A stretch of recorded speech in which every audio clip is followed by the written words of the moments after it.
but that's the way that a lot of European leagues do it. As far as their cups go, why would we not go to something like that? Because we are American. Because America. S of A, bro. We're not doing that stuff, man. I want this. You're gonna love this. I want to hear it. I'm objective. You're critical. Anico at the disco. He's positive. Join the Mixtape 615. Today, tomorrow, yesterday. It is the dopest supporter group in all of Nashville. Forever.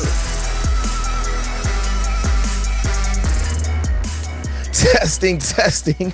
1, 2, 3.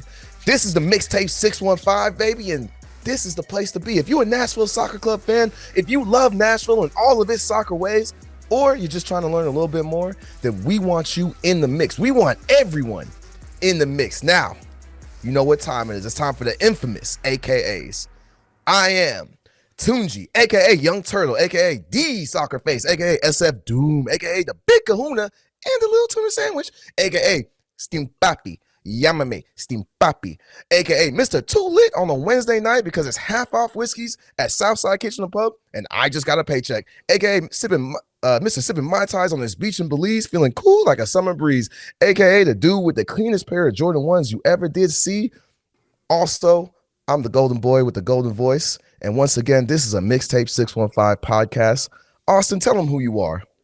What's up? My name is Austin, aka Ginger Snap, aka the Fumbling Dublin, aka Redbeard, aka Chicky Parm. And we got one other co-host. Logan, tell him who you are. This is Logan, and I'm going to keep it very simple. My name Beer Main. That's all you got to call me.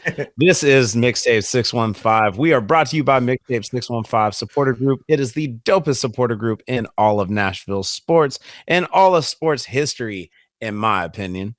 It is amazing. A tall order. We are the dopest, dude, but it's what we stand up to. It's true. We are the dopest supporter group by far, bar none. Stop, print, let's go. For sure. So we do want to thank you guys. Please hit us up on all of our socials at Mixtape 615. You can actually watch our podcasts as we do these at Mixtape 615 Pod on YouTube. Hit us up on all of our Instagram, Facebook, X, as Tunji likes to call it, the artist formerly known as Twitter. We want to see you guys hitting us up, getting in the mix, joining in with us and all of our fandom and fundum. So, Austin, lead off our fundum with a game rewind. All right. I think we just coined a new phrase, fundum. There we go. This is the game rewind. We had a 1-0 loss to the New York Red Bulls on a late penalty kick. We're going to talk more about that.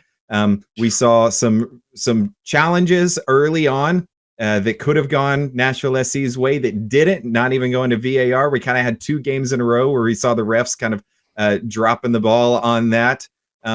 So we saw some good fighting.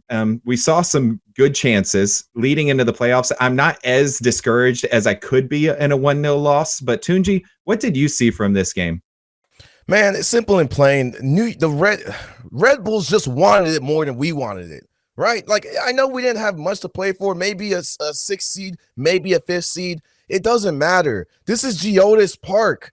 This is the castle. We're supposed to give them hell on the hill. Yeah. And granted, it was a tough match. Granted, it was a dogfight. But Godoy giving away the penalty in the last minute of the game, in the last seconds of regular season, is unforgivable. There was no reason for him to make that challenge.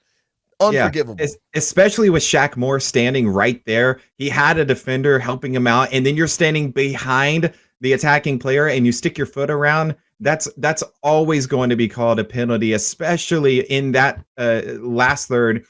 And there was no need for it. Like you said, there was no need for it. In that moment on decision day, of course, MLS wants that type of shakeup. And Godoy handed them a reason to call a penalty on a golden platter, if we're talking about the boys in gold. Absolutely. And I think that does show something that we were talking about last week when it comes to Dax McCarty being off the pitch. Godoy is trying to step up as a leader, but he's got to lead more with his voice and not necessarily with his actions, because his actions can cause issues like that. We've talked about it before.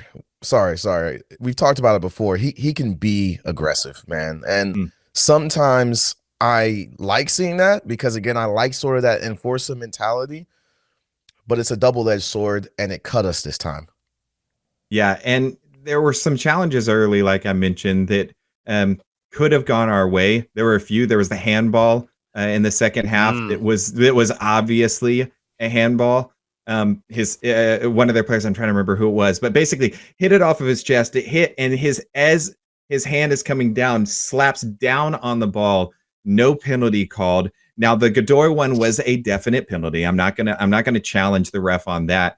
But if that was a penalty, why was that one? Why was the Hany Mukhtar being taken down in the first 25 seconds not called? And then there was one more. Maybe it was Surge or somebody got taken down. Alex Moyle, got taken down in the box. There were a couple that should have been called that weren't. This one, like I said, I'm not gonna challenge and say it wasn't a penalty. Godoy gave it to him. So to talk about the Alex Moyle, they said that if it is a clear and obvious chance on goal and he is hit after the touch, which he was hit after a touch, and he took the shot on goal, then there wouldn't be a penalty awarded. However, in my opinion, he wasn't trying to take a shot on goal. He was trying to control it and could not maneuver himself to a point of control because of the way that their goalie was coming in on him. And that was an issue that I had in that challenge. I agree. I believe even the commentators, I wasn't sure. Was it Tony Husband this time around or? No, I don't remember. Well, I whoever it was, they even said that is a penalty in their book. Yeah. So I heard that multiple times through the game. The announcer saying that's a penalty. Same thing with the handball. But yeah, the Alex Moyle, there's contact there. Their goalie comes out, makes a late challenge, doesn't get ball, and takes him out. I don't care if it's a shot directly on net. It went close enough to the post to make a case, I think. So Alex Moyle taking that shot and then getting taken down and no call, and then we lose on a late penalty. It's a little frustrating to me. But going close enough to the post is exactly what they were saying. Because it went close enough to the post, they're saying that it could be taken as a shot on goal. And with him being hit after the fact with a shot on goal, it wouldn't be called. Well, one thing we know for certain is Nashville SC is just never going to get the right call, whether it's home or away. The refs hate us. Let's just admit that. That's I know every fan of every team thinks that the refs hate them, but I think the refs actually hate Nashville SC. I don't know what it is. I don't think the refs hate Nashville SC. I just feel like we have the big players that are coming in and they're having to play for something, or the big teams that are coming in having to play for something. And so the calls aren't going to go our way. It's kind of how I feel about the Memphis Grizzlies in the same way. Like when the big teams come in, they're having to play for something and the refs just aren't going to call it, our way. Are you alleging? I'm not saying it's MLS fixed. Is rigged. I'm not saying it's fixed. I'm not saying it's rigged at all. Well, here, but according to the script, let me just look through the script real quick. This man's got the script. What was the script in the 94th minute, Austin? I will say something. I mean, they were. Sorry, go ahead. Something that was crazy that came in early was the 8 minutes of extra time added to the first half. Yeah. I've never seen that in a match.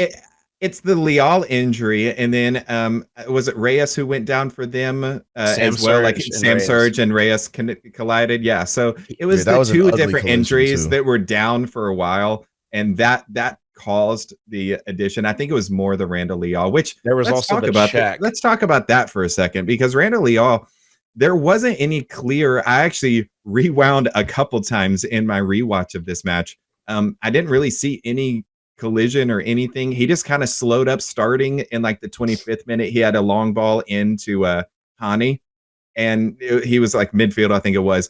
And then from there, it was a couple minutes later, like the 27th, 28th minute, where he just sat down and just couldn't go anymore. And he was limping up until that. So I didn't really see any. Did y'all see anything? I didn't see anything necessarily, but you did see, I think I saw a change right about that time when he made that long ball into Hany. Yeah. Because he came back in with the rebound, and normally Liao puts it up. Y'all know he skyrockets that thing anytime he's making that rebound shot. He put it on the ground, and it was easy for, the goalie to come in and trap it at that point. That kind of showed me something was off because the way that he actually like let in, it almost like he hesitated on his kick. Yeah, well, we'll see how. Sorry, go ahead, Tunji. Final thought. I know you're saying that something might have been off. I'll tell you what, nothing's off about Randall Leal leaving the pitch hurt. That sounds right in line with this guy. That makes a lot of sense with him, absolutely. But it is concerning going into the playoffs when we're going to have to play 3 games potentially against a team that, faces off against us pretty well. Yeah. Yep. And the only concerning thing of Liao being off the pitch more is Alex Moyle on the pitch more going into the playoffs. So, hold on. Stop it. I'll talk about this, and Tunji, you're gonna laugh because I'm actually coming to your defense and Alex Moyle's defense. That man, I don't know if he has been listening to us and has just gotten sick of my words, like talking trash about him.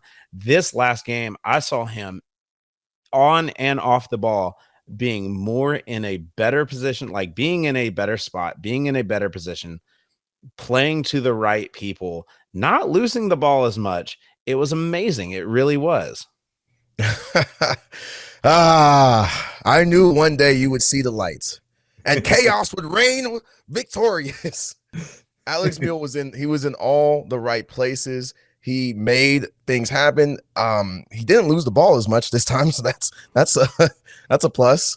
But with Randall Leal being out, we don't know how long he's going to be out. We've got these playoffs right around the corner, right around.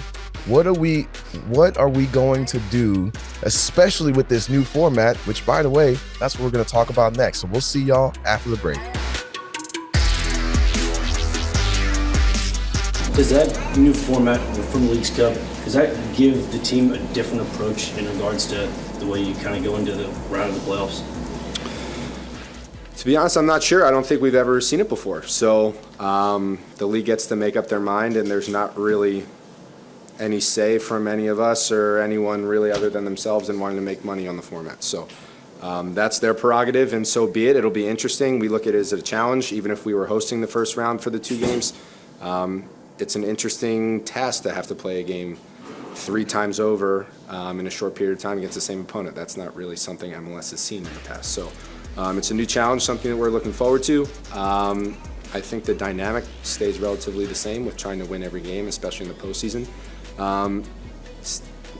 Strategically, who knows how that actually plays out. I think we have to take it 1 game at a time, 1 half at a time. And I know that's where our head's at.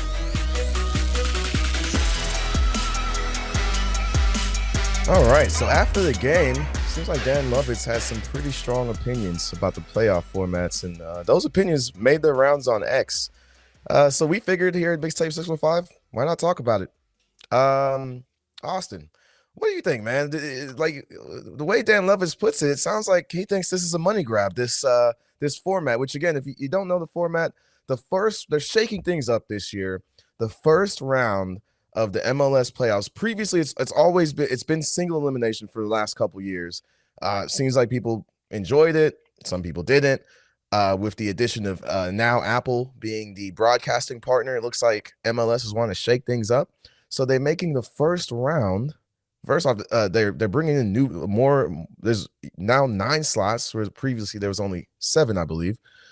And the first round is best of 3. So you're playing one person. The higher seed gets potentially 2 home games, and the first team, the 2 wins, gets to move on to the next round, and it's single elimination from there on. So Dan Lovitz thinks, like we heard what he said. Awesome. What do you think? Money grab or no? I think it absolutely is. It's a chance for both teams to get a home match. It's a chance for both franchises to both clubs to bring in money and bring in revenue into their own home venues. It's also a chance for Apple, like you said, to get more viewers, get more ads in there, whatever have you. So we see the first 3 matches coming in, or potentially first 3, could be first 2 matches. We hope for our sake it could be 2 for us, or hopefully goes to 3. But yeah, I think though, if you're gonna go to more matches in the first round, why not make it like a Champions League? Why not go aggregate? Why not go one in each home stadium and then go with your aggregate goals? Which, for those of you who don't know, aggregate is basically goals combined, and then if it comes down to a tie, then it's more away goals. But that's the way that a lot of European leagues do it. As far as their cups go, why would we not go to something like that? Because we are American. Because America. US of A, bro. We're not doing that stuff, man. I want this. Me personally, I want the winner take all. Give me the best 2 out of 3. Forget about aggregate. I want a slugfest battle royale to start off the playoffs, and then we can go into single elimination. That's just so much more entertaining to me as an American consumer personally. Yes, I love to watch Champions League. I love I do think the aggregate goal is cool, but Yeah. I just think there's just so much more like personality, so much more riding on this best 2 out of 3. If you make it to that 3rd round, I just think it's going to be a whole lot more aggressive of a game and funner to watch.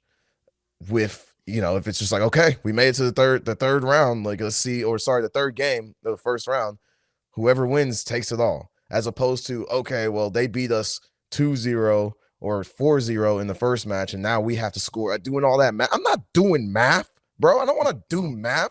Americans don't do math. We don't do that stuff, bro. We don't do that. I think it definitely brings up more drama, especially if it makes it to the 3rd match. So it definitely creates more drama. If not, then it's like, if it's just two wins quickly, then it's more hope given, more false hope given, and bigger letdown for the team that loses, or bigger letdown for the fans that lose.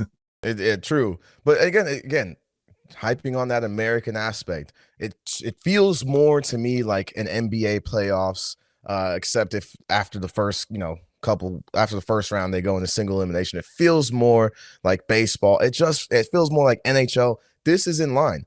We have to start separating ourselves from the rest of the world and how we play soccer. Stop trying to imitate them. I do get that we want to catch up, but we're only going to do that when we create our own style. And maybe that's through switching up how the playoffs work. I still wish that we could kind of line our season up with the international season, or the European and the rest of the world, so that there's not all this weird transfer mess that goes on. But hey, as long as we can start defining ourselves as Americans, and I know I'm wearing an England jersey today. I was born in London, but I was raised in Nashville, and that's who I am. Logan, well, we're never going to. Sorry, one quick. Go point. ahead. I don't think we're going to line up with the rest of the season, or the rest of the league's season, because they don't have NFL and NBA and college football and college basketball and NHL. Winters that we have. All of them that they have, but viewership. They're going to have to go against all that. I think it's best for MLS to stay through the summer. You never know. Continue. Man. We could leapfrog. We still have a chance to leapfrog NHL. We did pass NHL. Actually, we are MLS. MLS is the 4th most popular. It's like NBA or NFL for 1, and then the other 1 second, and then it's MLB. And then it's MLS. MLB, we coming for you, baby. Which is surprising for me. Good luck. I know. Their fanship's so dedicated. It's crazy. I know, man. In the best way. Continue, Tunji. I apologize. It's all good, brother, man. But just remember, this is American ball. Anyways, I mean, speaking of American ball, if we're looking at football, because that's what this is, right? This is football. There's Real gridiron football, which is what we play in the NFL, and then there's also soccer football, which is what we play in the MLS. So if you're looking at the two different, the two different leagues over the last several years, they've lined up together. They've been a single elimination. They've been a week between each game. And that's what we've been used to.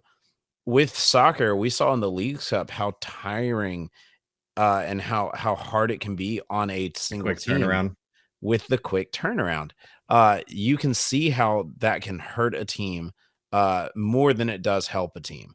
And so this might actually come out to be the worst playoffs we've seen in the MLS so far.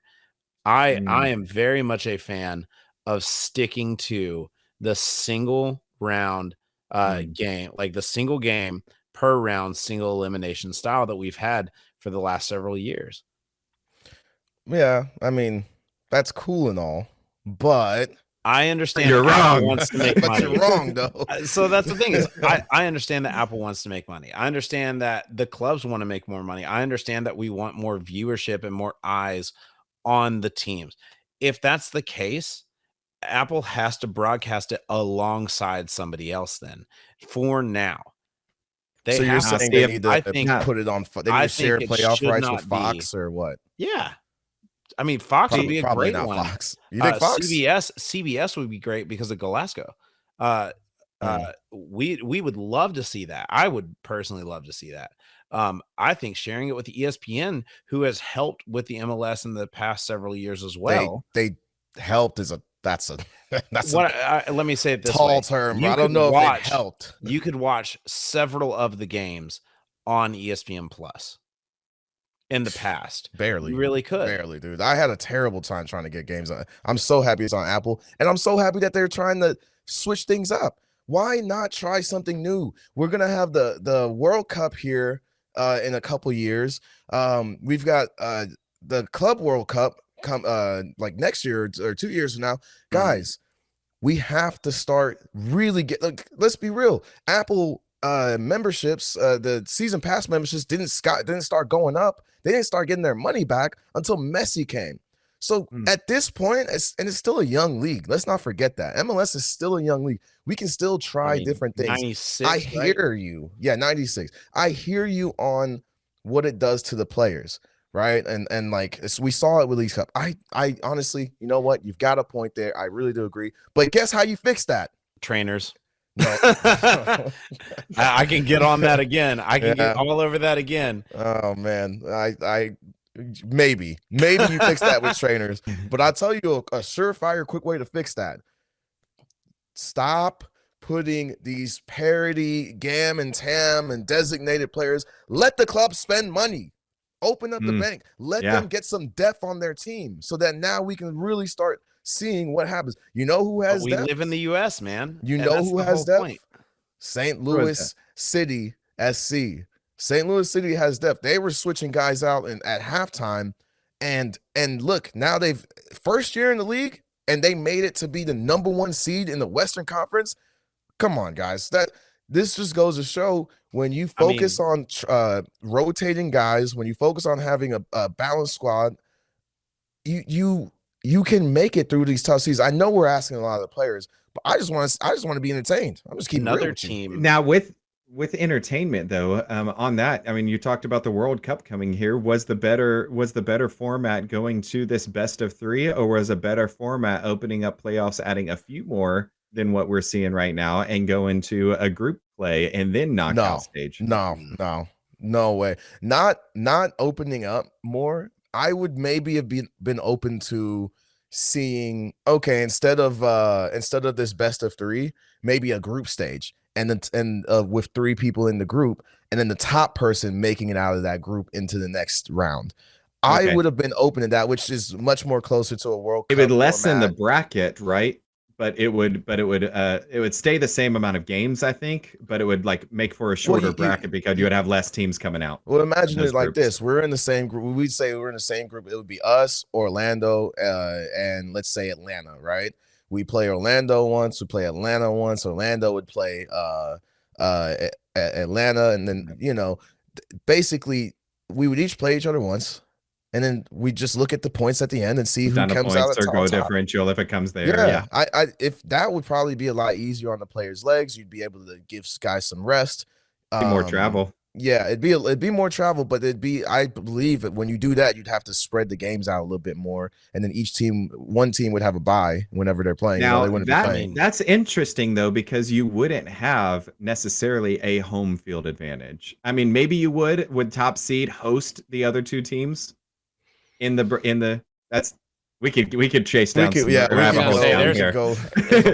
There's a lot of different we could chase some rabbit holes. Maybe we could talk about this and we'll come up with the best format and submit it to MLS. As y'all are talking about all that, I'm sitting here going, well, number one seed in each conference could have a bye, and then you could have the bottom 8 this guy's doing those mathematics. What's that bottom meme? 2 out of those 8 have to go back, and that way you have 6, 7. Well, that would be 17. Oh my god, dude! So this then guy, you're doing that, and I'm like, oh no, permutations in your head, unbelievable. Look, there's multiple different ways that we could go with this playoff format. I think that MLS chose a bold route. Awesome. What do you got to say about that? I think it's a bold route, but ultimately, we know who we're playing. We're playing Orlando. That's what we're going to talk about here in our next segment. We've got a little bit of a matchup preview coming up, what this playoff looks like for Nashville SC, and that's coming up right after the break.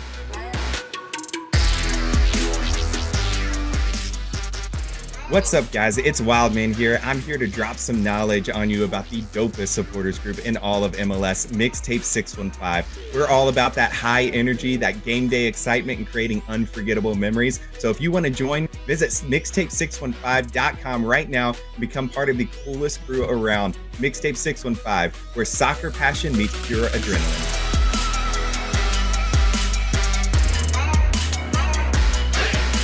Welcome back, everybody. Thank you guys for sticking with us. We do want to talk a little bit about a match preview coming up. We have Orlando in Orlando starting off the playoffs Monday, October 30th, a 6 p.m. game, striking up the match early.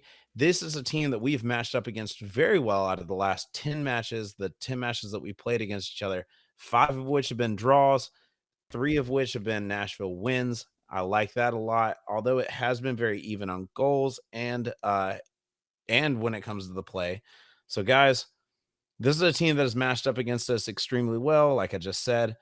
What are we going to see out of this? What do we think we're going to see out of this? Tunji, in particular, with the second half of their season having really this revival that you called a revival recently. What are you expecting, or how are you expecting Nashville to handle the pressure of going into their house? Well, it's not their house. It's the Mouse's house. We're going to be going to Disney World, ladies and gents, and it's going to be a battle. It for sure is going to be a battle. I think there's going to be some a little bit of bad blood. If anybody remembers, at the end of the match that we lost against them, what was it, like a couple weeks ago? Gary, the gaffer, the big man in charge, Gary the Gaffer. He had some pretty harsh words to say. He was basically calling out how they ended the match, just trying to play keep away, not playing in his world, and the way he felt, it wasn't honorable. I guess, I don't know. He's British, so that's how he talks. So I think, yes, they've had a revival. They've been a strong team. They've actually been very strong away. So if Nashville can, once again, if we can stick to what is supposed to be our game plan, let the opponent have the ball, punish them on the counterattack. If we can do that and sneak one out in Disney World, then we have a really good chance of extending this. Now, again, they are a better team on the road, but this is Geodis Park once again. So let's remember who we are and where we are. Now, if you want my prediction, I'm not asking prediction. Okay, yeah, I don't know if you want to give. I think it's going to be a lot for us to try and even predict these matches because it's going to be fun. The back-to-back play, again, like we just talked about, the back-to-back play is going to make a difference in this.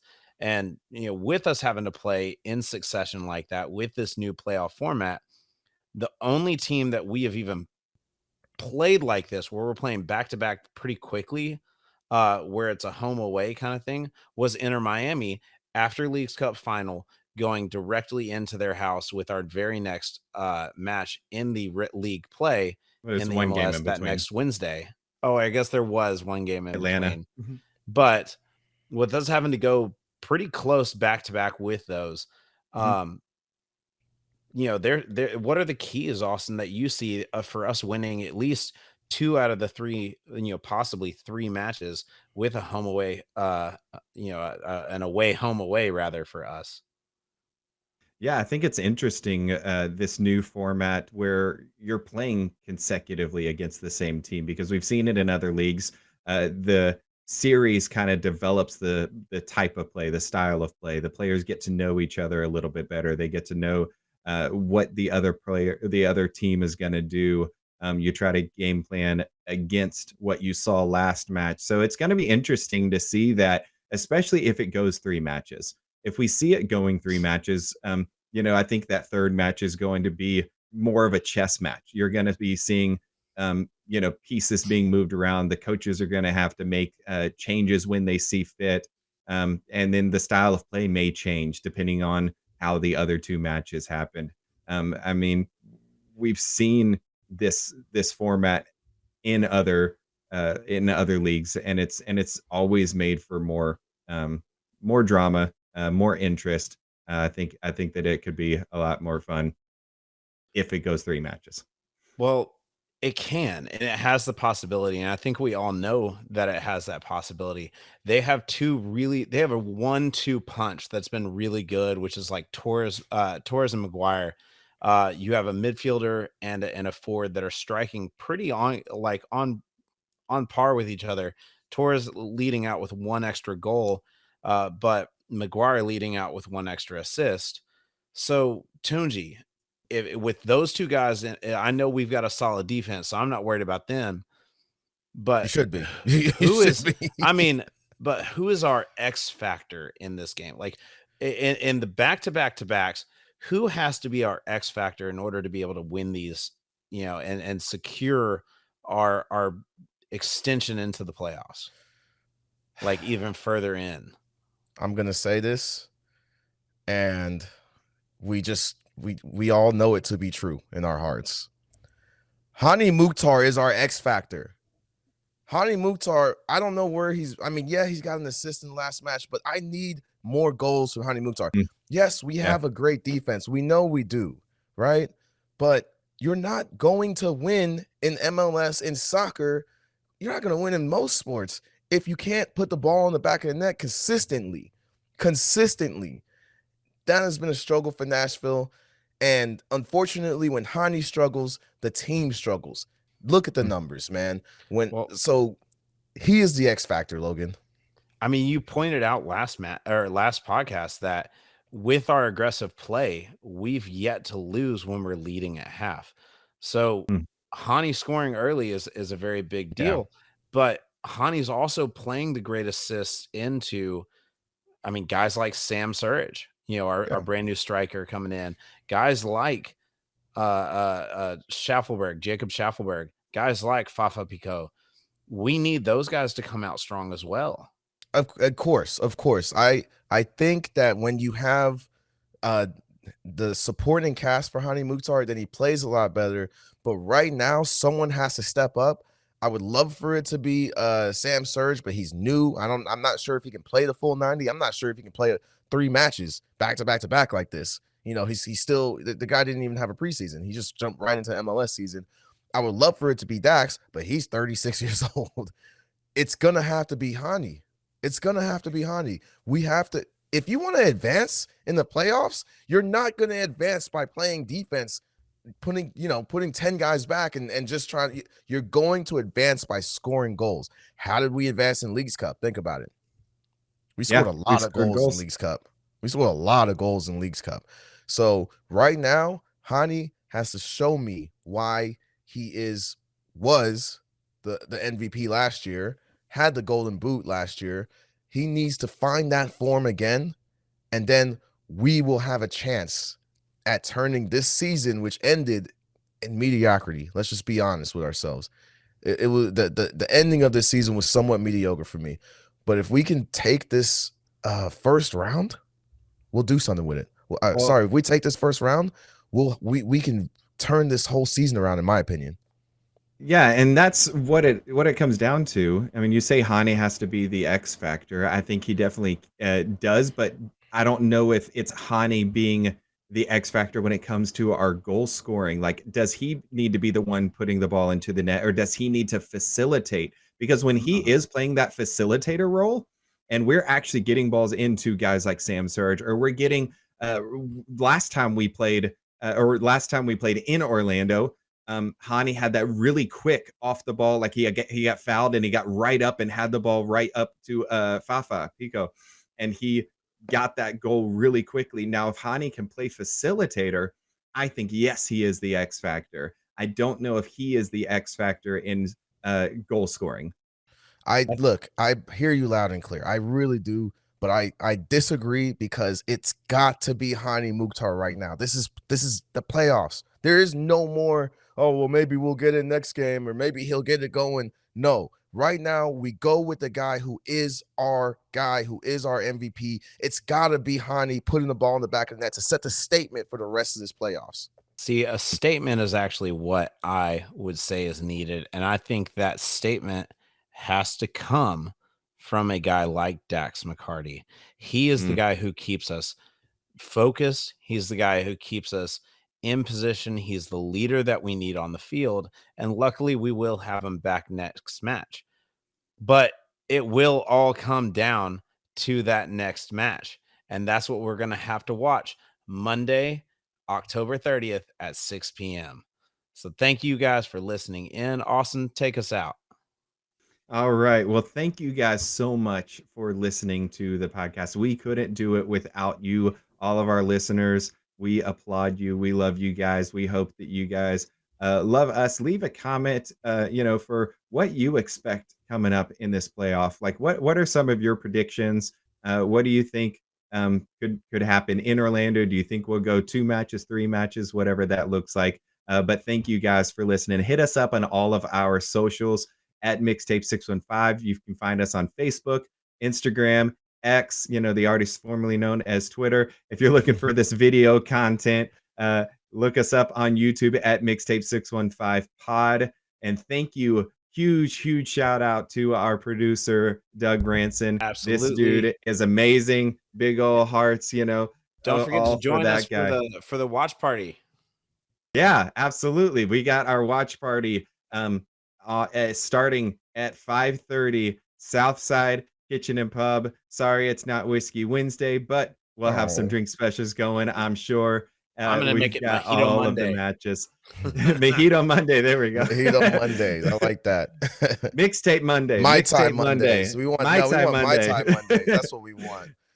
All right. Well, yeah. Join us at Southside Kitchen and Pub October 30th for the opening playoff match against Orlando, 5:30 p.m. We will see you guys there. And once again, this is another episode of Mixtape 615 Podcast, and we are signing off.